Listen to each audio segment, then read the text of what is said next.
Witam Was w Wielkanocny dzień 2020, który spędzam w towarzystwie wegańskiej kiełbaski z roślinnym majonezem i czekoladowymi jajeczkami Humpty Dumpty.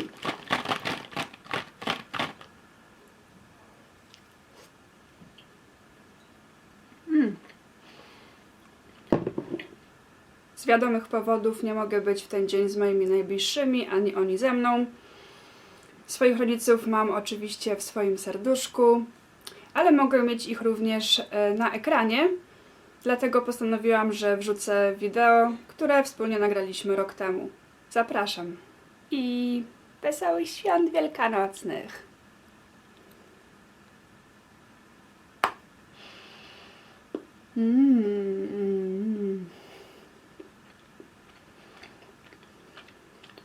Ja go jem, a on cały czas się uśmiecha. Dureń.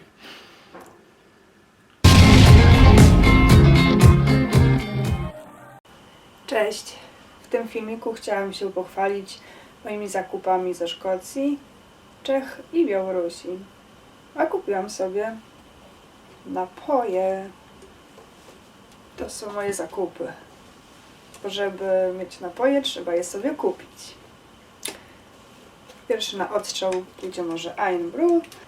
Idźcie sobie resztę napojów. Irn-Bru. Zaraz po whisky nazywany jest szkockim narodowym napojem. Jego receptura jest tajna, pilnie strzeżona. Każdej restauracji w Szkocji grzechem jest nieposiadanie tego napoju. Irn-Bru jest energetykiem, zawiera kofeinę. A jeszcze co ciekawe, to ten napój był dostępny w Polsce bodajże na przełomie 2000-2006 roku. Reklamowała go sama Doda. Nawet pojawia się on w teledysku Dwie bajki w minucie 58. Możecie sobie zobaczyć, jak Doda otwiera lodóweczkę i raczy się tym pomarańczowym napojem. Niestety chyba jakiś zasięg był kiepski, bo nawet ja nie pamiętam tej reklamy. Nawet nie pamiętam, żeby ten napój był u nas w sprzedaży. A teraz zabieramy się za kofole. Kofole można kupić w Czechach i na Słowacji. Ja kupiłam swoje 2 buteleczki w Czechach.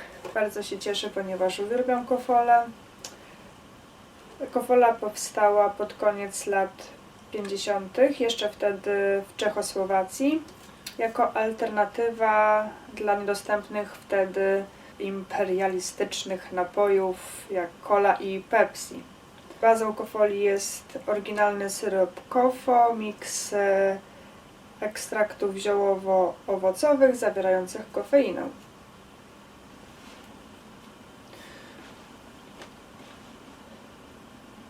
Z Białorusi przywiozłam kwas chlebowy. W zasadzie nic bardzo oryginalnego. W Polsce też dostępny, ale na Białorusi jest on bardzo popularny. Można go znaleźć w każdym sklepie. No i co? Kwas chlebowy to napój, który otrzymuje się w wyniku fermentacji chleba. Dlatego kwas chlebowy. Ma wiele zalet, między innymi zdrowotnych, wspomaga trawienie, wzmacnia odporność, również dobrze gasi pragnienie. Ludowe zapiski mówią, że był doskonałym orzeźwieniem dla spragnionych żniwiarzy.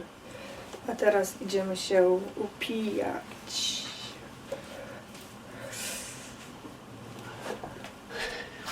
Będziemy testować napoje razem z moimi rodzicami. Od czego zaczynamy? Bo mamy Irn-Bru, szkocki napój, kofola z Czech i kwas chlebowy. Może kwas chlebowy? Kwas chlebowy to nic takiego. To z Białorusi nie. Kwas chlebowy? Tak, z Białorusi. A to nie. Nie, to z Czech, a to ze Szkocji. To są takie ich napoje. Chcesz pierwsze? To tak na degustację to trochę polejemy. Obrałem 7 martwi. I tak dla żartów postawiłem na podłogę. Na zdrowie. No zrobię. I poszedłem szukać tej lupy. Ja przechodzę 0 martwi. To, co się wysypało na podłogę, to jeszcze z podłogi zryzywał. Zjadł marchew? Tak. Później 5 marchwi pokroiłem i tak zjadł. No, bo on Zapytam. lubi marchew bardzo i surową ale mam degustować ten. No i jak ten kwas chlebowy? Dobry, ja to lubię kwas chlebowy. Samemu się robiło, to moda było to kiedyś. Ciężko porównać, nie, do jakiegoś smaku. Niby taka kola, ale to nie kola. Nie. Do tygodnia stał. A później to już butelki rozsadzał. Trzeba było szybko wypijać w opale. Babcia a- robiła. A to podpiwek był, nie kwas chlebowy. A to chyba to samo, czy nie? Możliwe. Ze skórek chleba to się robiło. Mm. No i są przepisy na to. Pamiętam, jak żeśmy bardzo późno wychodzili do kościoła i coś mnie podkusiło i ja chciałam się napić właśnie tego kwasu chlebowego i wzięłam butelkę z krydersu i otworzyłam, jak ci to strzeliło. Cała sukienka się zalała, wszystko i trzeba było mnie jeszcze przebierać. Nie dość, że późno wychodziliśmy, to jeszcze była robota z przebieraniem mnie do kościoła. A więc na temat kwasu chlebowego są nawet różne anegdotki. Także któregoś dnia tak czytałem, co psu dawać jeść. Wszystko to, co człowiek je i zgarniać mu. Jeśli chodzi o I to jest kwas prawda. chlebowy, to był jeden z lepszych napojów przy żniwach. Jeszcze wyjęty prosto ze studni, zimny, taki schłodzony, to był jeden z lepszych napojów do żniw. No to właśnie wspominałam. Czytałam, że tak, dla żniwiarzy był orzeźwiającym napojem. Teraz co będziemy? To co teraz próbujemy? Kiflo, mina, tak? Nie, to kofola, to tylko skrót na hashtag chyba. Tylko trochę krzywo nastawiony, albo obraz krzywo, albo... A kamera pewnie krzywo nastawiła. Nie, dlaczego? Mnie się to podoba. A teraz prosto obraz. Mniej więcej prosto. No to będzie taka ściema, że kamera jest prosto nastawiona. To co teraz próbujemy? No, czerwony korek. Czyli kofolę malinową, tak? To malinowy, tak? To jest czeski odpowiednik coli o smaku malinowym. Znaczy jak to się najpierw powąchać trzeba? No tak, Tak jak kawa, tak? albo wino.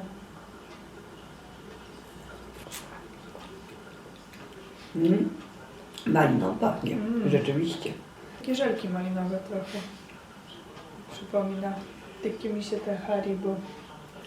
Tak, a to, bo ty jesteś na Haribo wychowana, a mi to się kojarzy od razu z takimi landrynkami malinowymi. Były takie malinki, się tak kupowało. Tobie się z czymś kojarzy? Co? Tobie się z czymś kojarzy ten smak? Z maliną, no, można nawet powiedzieć. No i z jakimiś może innymi dodatkami, z poziomko, tak trochę. To może być rację, że tutaj trochę poziomki się czuje. Fajnie, jak się taki zimny latem się całkiem orzeźwiający jest, rzeczywiście. Co teraz? No to po kolei, biały teraz. Czyli oryginalna kofola. Czarny, czerwony, biały, niebieski. Tam wszystko zgadza. Dobra. Oryginalna kola czeska? To u nas Oryginalna kola polska to jest Polo Kokta? Nie. hop-cola. Pop-cola? Pepsi Cola. Smakowa prawie. Tylko ma kolor. Powiem szczerze, że nawet jak znam smak coli, to nawet kolor nie smakuje. No bo to miał być odpowiednik coli. Wysmakuje? To smakuje, bardzo dobre jest. Przyznam szczerze, że amerykańska lepsza. Był taki reportaż ze Szkocji, jak to się Szkoci utrzymywali z owiec. Jakie paso, strzygo, przędo i tak dalej. No. I że to wszystko tak już zanikło. Gdzie nie, gdzie tylko tak jest. No i że ta wełna jest taka dobra, no to jak to, co my mamy pościel, bardzo jest taka korzystna no, na pościel, na to wszystko. No i także to już to wszystko zanika, no bo sprowadzają z całego świata jakieś sztuczne, jakieś inne te wyroby. No, także. Pij, bo jeszcze ostatni napój. A ostatni Einbru. Jest gazik. To jest gaz. No dobra, próbujemy. Ciekawy artykuł, odkwasić organizm. No to dla Janka tego, co nas woził tą taksówką, to dobre było. To taka orężada swojego czasu polska. Spróbuj napoju. Jak orężada mówisz, Jak orężada, tak. Ja się wychowałam na takiej orężadzie. Po prostu. Się chodziło do sklepu, kupowało się orężadę i każda orężada mniej więcej tak samo smakowała. No to jest strzyżona receptura. Tak? Coś musi być takiego, co smakuje jak Einbru. Jak co? Jak to, co pijemy właśnie. Aha. To kiedyś na śniadanie lubiłem orężadę cytrynową, czy tą białą, czy jakąś inną i bułka taka wszędzie. No to tej kawałek bułki można się najeść było, bo taka zwarta, zwięzła. Więc polecamy orężadę na śniadanie do bułki. A to tak samo jak pies. Kręci się coś bez jad i co mu się rzuci, to nie, ale czasami to, tak jak to marchew. Przychodzi jakiś taki moment czy coś, że no tyle marchwi zjadł. Nie, widocznie potrzebuje, bo on lubi marchew, wiesz, a ja mu marchwi nie dawałam. Ale ja wiem, że marchew daje psom, Że co? wilkom na sierść. No jeszcze jak przeczytałem ten olej lniany, też psom powinno się dodawać do jedzenia. A myślę, Adamo tam trochę martwi, bo już w tej lodówce woda się tam... No, do widzenia. Dziękujemy za oglądanie naszej degustacji, za bycie z nami. Pa, pa. Pomachajcie do kamery. Pa, pa.